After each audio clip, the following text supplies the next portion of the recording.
नमस्कार दोस्तों, स्वागत है आप सभी का मेरे YouTube चैनल टेक्निकल वर्ल्ड में। तो आज हमारे पास एक इंडक्शन चूल्हा आया है जो डेड है। डेड का मतलब उसमें सप्लाई नहीं आ रही है। तो आज हम इसी को देखेंगे और चेक करेंगे कि इसमें सप्लाई क्यों नहीं आ रही है और कौन सा कंपोनेंट ख़राब है और कौन सा कंपोनेंट हमें लगाना है। तो आपका अगर इंडक्शन चूल्हा 3000 के आसपास का है तो कम खर्चों में आप रिपेयर कर सकते हैं, करवा सकते हैं। तो आपको ये जानकारी होना बहुत ज़रूरी है कि हमारा इंडक्शन चूल्हा अगर ख़राब है तो कितने रुपए तक उसमें लग सकते हैं और क्या-क्या कंपोनेंट ख़राब हो सकते हैं। तो आज का वीडियो हमारा इसी पे है और हम ज़्यादा बात ना करते हुए हम डायरेक्ट वीडियो को आगे अपना दिखाते हैं कि इंडक्शन चूल्हा कैसे रिपेयर करना है। तो हमारे चैनल पे अगर नए हैं आप तो चैनल को सब्सक्राइब करना है। अगर आप पुराने हैं हमारे चैनल को सब्सक्राइब कर रखते हैं तो आपको दिल से धन्यवाद और वीडियो देखते रहें। तो हम वीडियो को स्टार्ट करते हैं। हम एक बार सप्लाई देते हैं और सप्लाई देके आपको दिखाते हैं कि इसमें प्रॉब्लम कहाँ पे है। तो मैंने इसमें प्लग इन कर दिया और स्विच ऑन कर दिया, लेकिन इसके पैड में कोई सप्लाई का कोई इंडिकेटर नहीं है। तो आप समझ सकते हैं कि ये बिल्कुल डेड है। यहाँ से इसकी पावर ऑन होती है लेकिन इसमें कोई सप्लाई इनपुट इंडिकेटर वगैरह को शो नहीं कर रहा है। तो ये इंडक्शन चूल्हा बिल्कुल डेड है। तो आज हम इसी को रिपेयर करेंगे और जानेंगे कि इसमें अंदर प्रॉब्लम कहाँ पे कैसे कैसे सही करना है। तो हम इसको बंद करते हैं। इसको खोलने के लिए इसमें 8 पेच लगे होंगे, जो 8 पेच आपको ओपन कर देना है और ओपन करने के बाद ये निकल जाएगा। तो हमने ओपन सारे स्क्रू खोल लिए और स्क्रू खोलने के बाद हमने इसके सारे बोल्ट निकाल लिए इसको। तो हम इसको खोलते हैं।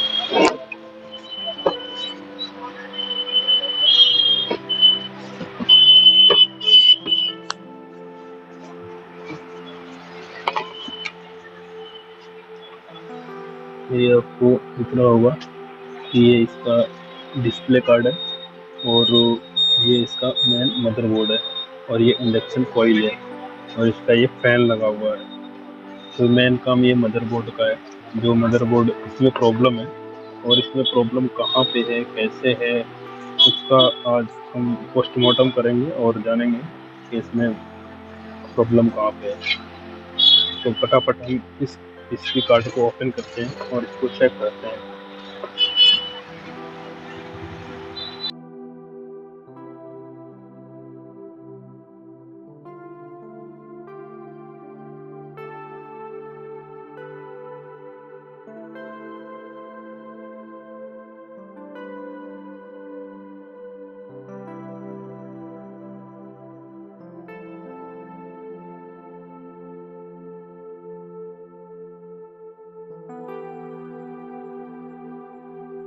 चेक करते हैं कि प्रॉब्लम चेक करने के लिए इसको अगर कंपोनेंट को चेक करना है तो हमें ये मल्टीमीटर की मदद से चेक करना पड़ेगा कि इस कंपोनेंट में प्रॉब्लम कहाँ पे है।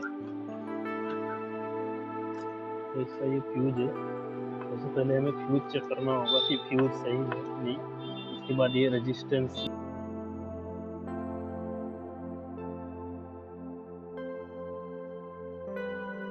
डायोड 4007 का डायोड लगा हुआ है और यहाँ पे भी डायोड लगी है। 2 डायोड यहाँ पे है एक तो और एक डायोड ये है, एक डायोड ये है।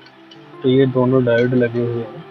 तो सबसे पहले हम इन डायोड को चेक करते हैं और चेक करने के बाद में आपको आगे बताता हूँ कि इसमें और आगे कहाँ पे फॉल्ट हो सकता है। तो सबसे पहले ये जो सप्लाई है, यहाँ से जो ये सप्लाई दिखाई दे रही है तो इतनी सप्लाई को आपको चेक करना है क्योंकि ये एसी का सेक्शन है और ये एसी सप्लाई यहाँ से इनपुट होती है। तो यहाँ से इनपुट होती है और यहाँ से निकल के हमें डीसी बन के हमें आगे निकल जाता है और डीसी बनती है यहाँ से। ये जो है हमारा यहाँ पे रेक्टिफायर लगा हुआ है, जो हीट सिंक लगी है इसके नीचे रेक्टिफायर लगा होगा। तो ये रेक्टिफायर यहाँ पे है। तो एसी सप्लाई यहाँ से गई, यहाँ से इनपुट होकर एसी सप्लाई यहाँ जाती है और यहाँ से डीसी कन्वर्ट होगी। डीसी 300 वोल्टेज के आसपास जो बनती है वो सप्लाई इधर जाती है और यहाँ से फिर कुछ कंट्रोलिंग है जो इन कंट्रोल आईसी के लिए और भी उस कंपोनेंट के लिए इन सप्लाई 5 वोल्टेज की, 12 वोल्टेज या 18 वोल्टेज की सप्लाई इसमें आ जाती है। तो सबसे पहले हम इसको रिपेयर करते हैं और इस एसी सेक्शन को चेक करते हैं। तो हमने निकाल लिया ये क्लैंप मीटर, और हमारा ये क्लैंप मीटर भी है और मल्टीमीटर भी है छोटा सा। तो इसमें हम चेक करते हैं। तो चेक करने के लिए आपको एक मोड सेलेक्ट करना है जो यहाँ पे डायोड का है और कंटिन्यूटी मोड का है। तो इस मोड में आपको चेक करना है इनके डायोड, और कंटिन्यूटी से आपको पता चल जाएंगे रेजिस्टेंस वगैरह, ये सारी चीज़ें जानकारी यहाँ से आपको मिल जाएगी। तो इस मोड पे लगा के आप, ये मोड आपको दिखाई दे रहा होगा, डायोड का ऐसे सिंबल बना हुआ है और यहाँ पे एक बजर का सिंबल बना हुआ है। तो आपको इस बजर के सिंबल पे और डायोड के सिंबल पे आपको लगाना है, और लगा के इसको आपको चेक करना है। तो ये यहाँ पे कार्ड इतना आ जाए, ये हिस्सा आ जाना चाहिए। तो आपको मैं बताता हूँ कि ये चेक कैसे करना है। तो सबसे पहले आपको कंटिन्यूटी देख लेना है कि हाँ ये कंटिन्यूटी सही है, हमारी लीड भी सही है। तो आपको ये सबसे पहले फ्यूज चेक करना है, फ्यूज हमारा ओके है। और ये जो रेजिस्टेंस है, रेजिस्टेंस को चेक करना है, रेजिस्टेंस शो नहीं कर रहा है इसका। हो सकता है रेजिस्टेंस खराब हो, तो रेजिस्टेंस ये कंफर्म है कि रेजिस्टेंस खराब है। और हमें इन डायोड को चेक कर लेना है। डायोड आपको दिखाई देता होगा, तो आपको ये डायोड दिख रहा होगा, तो ये डायोड को आपको चेक कर लेना है। डायोड वैल्यू दिखाएगा जो 500 के समथिंग, 570 यहाँ पे आपको मल्टीमीटर में दिख रहा होगा। तो ये डायोड आपको दिख रहा है डिस्प्ले में आ रहा है। तो ये डिस्प्ले में आपको दिख रहा होगा कि 561 के आसपास इसकी जो वैल्यू है, ये वैल्यू शो कर रहा है। और एक डायोड है, हाँ ये भी शो कर रहा है, 2 डायोड हो गए। और ये तीसरा डायोड है, ये भी शो कर रहा है। और ये जो चौथा डायोड है, ये भी अपनी वैल्यू शो कर रहा है। तो ये हमारे चारों डायोड सही है। और ये रेजिस्टेंस को हम देख लेते हैं। तो ये वाला रेजिस्टेंस हमारा ये डेड है, ये रेजिस्टेंस बिल्कुल डेड है। और हम आगे इसको चेक कर लेते हैं। इसको चेक करने के लिए हमें नीचे शिफ्ट करना पड़ेगा। तो इसकी वैल्यू यहाँ पे शो नहीं कर पा रही है। 190 किलो ओम्स के आसपास का इसका रेजिस्टेंस है ये, लेकिन ये शो नहीं कर रहा।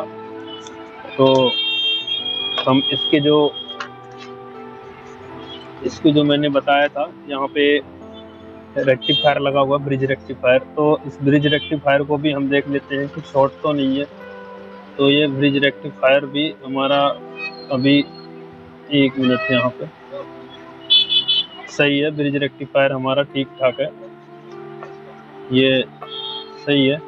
तो हम इस रेजिस्टेंस को चेंज करेंगे, और ये जो रेजिस्टेंस है, हम इस रेजिस्टेंस को चेंज करके और फिर आपको दिखाएंगे कि सही होता है कि नहीं होता है।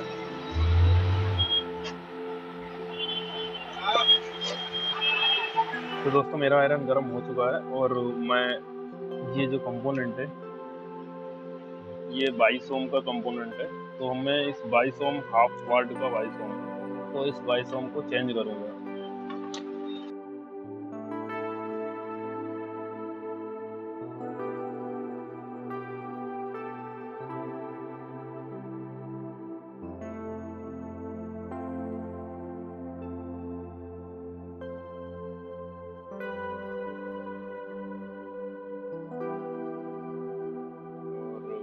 आप देख सकते हैं ये फट चुका है, यहाँ से ये खराब हो रहा है, दिख रहा होगा आपको। ये रेजिस्टेंस खराब है, और मैं इस रेजिस्टेंस को चेंज करूँगा। हमारे पास ये दूसरी पीसीबी है, इस पीसीबी से ब्लर हो रहा है। मैं इस पीसीबी से निकालूंगा ये रेजिस्टेंस, और ये जो रेजिस्टेंस है, इस रेजिस्टेंस को इसमें लगा दूंगा। इसके बाद मैं आपको दिखाता हूँ। तो फटाफट मैं इसको निकालता हूँ, और निकालने के बाद आपको दिखाता हूँ।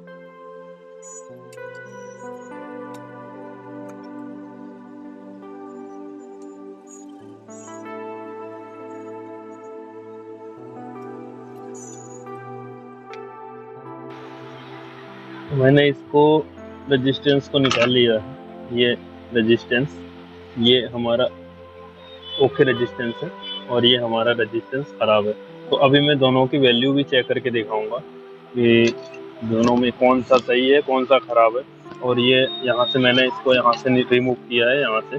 तो इसमें लिखा भी होगा ये आप देख सकते हैं 22R इसमें ब्लर हो रहा है। 1 मिनट, इसमें 22R लिखा हुआ आपको दिखाई दे रहा होगा यहाँ पे। 22R 2 वाट्स, तो ये 2 वाट का है और 22 ओम है। तो मैं इसको अभी मल्टीमीटर की मदद से आपको देखना सिखाऊंगा कि मल्टीमीटर में कहाँ पे देखा जाता है ये। तो इसको करते हैं साइड में और मल्टीमीटर खोलते हैं। दोस्तों मैंने ये क्लैंप मीटर अपना मल्टीमीटर निकाल लिया है। ये क्लैंप विद मल्टीमीटर हमारा ये दोनों काम करता है ये। तो मैंने इसको निकाल लिया है और सेलेक्ट कर दिया है कंटिन्यूटी मोड पे। आप देख सकते हैं जो बजर का मोड है और डायोड का मोड है, यहाँ पे मैंने सेलेक्ट कर दिया है क्योंकि हमें 22 ओम का रेजिस्टेंस चेक करना है। तो इस 22 ओम को रेजिस्टेंस को मैं चेक करता हूँ।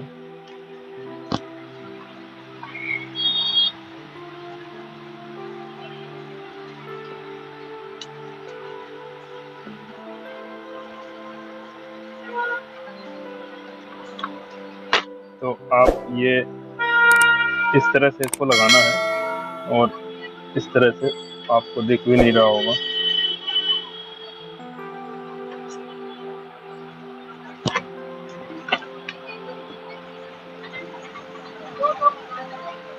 तो यहाँ पे आपको अब दिख रहा होगा। तो ये मैंने रेजिस्टेंस लगाया और यहाँ पे 22 ओम दिखा रहा है आपको। 22 ओम का ये वैल्यू शो कर रहा है। ये रेजिस्टेंस 22 ओम का रेजिस्टेंस है ये। तो ये पूरी वैल्यू दिखा रहा है। तो ये हमारा रेजिस्टेंस ओके है और मैं ख़राब रेजिस्टेंस लेता हूँ जो मैंने पहले इसमें निकाला था। तो मैं इसकी वैल्यू आप और फिर आपको दिखाते हैं कि इससे काम बनता है या नहीं बनता है। तो फटाफट हम इसको पहले लगा लेते हैं, इसके बाद आपको दिखाते हैं।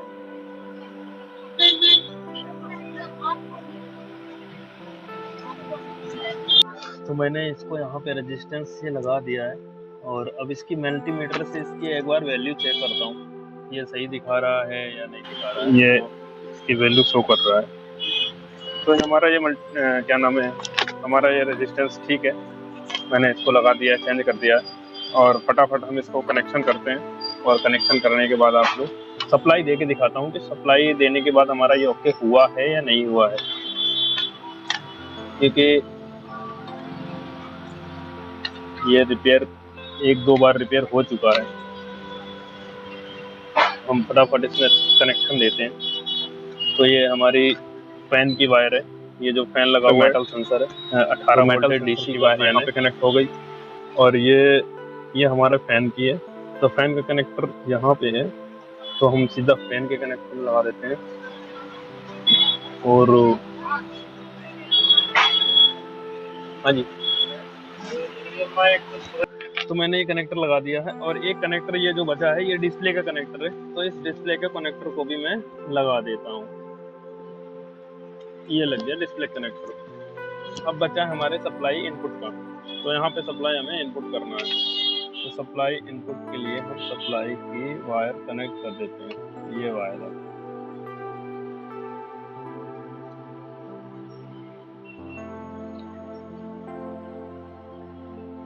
पकड़ना, इसको खींचना। सप्लाई ऑन कर देते हैं। सप्लाई ऑन करते ही हमारे इसमें सप्लाई आ चुकी है। ये जो ब्लिंक करने लगा है इसमें सप्लाई आ चुकी है और हम इसको टच करके ऑन कर देते हैं।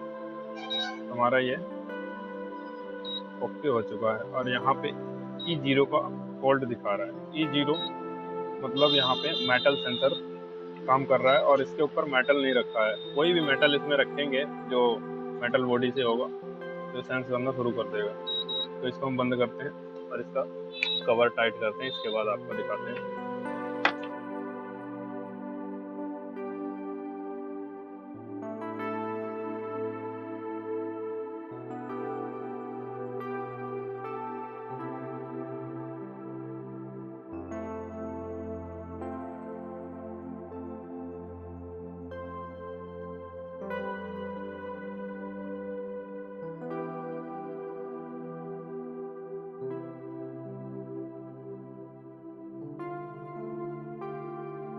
तो मैंने इसको लगा दिया है और इसके सारे पेच टाइट करेंगे, इससे पहले एक बार चेकिंग हो जाए।